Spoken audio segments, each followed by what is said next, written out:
Hello, everyone. Welcome to another episode of the Expert Launch podcast from India Ratings and Research. I'm Rahul Kamdar, Senior Analyst from Core Analytical Group, along with my colleague Ruchika Agarwal, Senior Analyst from Corporate Ratings.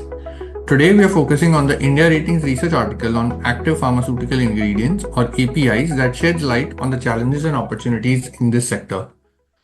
So, Ruchika, recently we have seen a challenging pricing environment in the API industry. Can you throw some light on the same in this particular industry?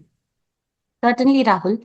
So, the API industry has been navigating a challenging pricing environment, particularly in the domestic and the ROW markets.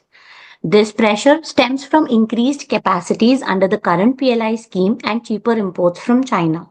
While the regulated markets have also seen some kind of pricing softness, it remains relatively more stable due to the supply tie ups and a shift towards high margin molecules. Understood. And is this decline likely to continue? What is your near-term outlook on pricing? Okay. While we expect the pricing challenges to persist in the near term, a steep decline is unlikely. Companies are currently adapting by shifting to high margin complex APIs and leveraging flexible capacities. This strategic pivot is helping stabilize realizations and protect profitability of the API manufacturers. Got it. And how are the industry players adapting to this, and what would be the implications for companies in this industry? So the industry players are currently adapting by rebalancing their current portfolios in the regulated markets, which is also helping them offset the pricing pressures faced in less regulated geographies. Operationally, they are driving efficiencies through cost initiatives and benefiting from lower raw material costs. Many PLI backed entities are turning EBITDA positive this year, but companies with heavy capex or project delays may face short term stress on liquidity and credit metrics. Interesting. So, how does India Ratings see the trends shaping up for the industry in the near future?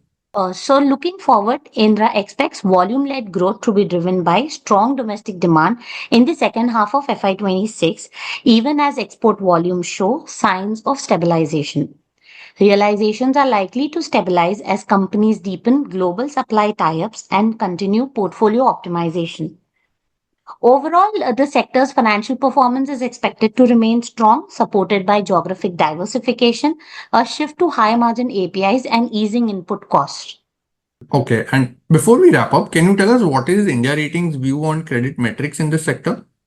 Sure, Rahul. So within the INRA's rated universe, the majority of the entities are on a stable outlook, approximately 63%, while 29% are on a positive outlook and 8% on negative outlook. In the last 1 year, rating actions have skewed favorably, with 50% of the entities being upgraded and only 13% seeing a downgrade. And the majority of the positive outlooks were driven by timely project execution, margin expansion, and operational scale up, while the negative outlooks reflect project delays, cost overruns, elevated debt levels, and pricing pressures faced in unregulated markets. Thank you, Ruchika, for your time and insights, and thanks to our listeners for tuning in. For further insights on the points discussed in our podcast, you can view our research published on indiaratings.co.in under the Research and Publications tab, or you may also reach out to us in case of any queries. Thank you.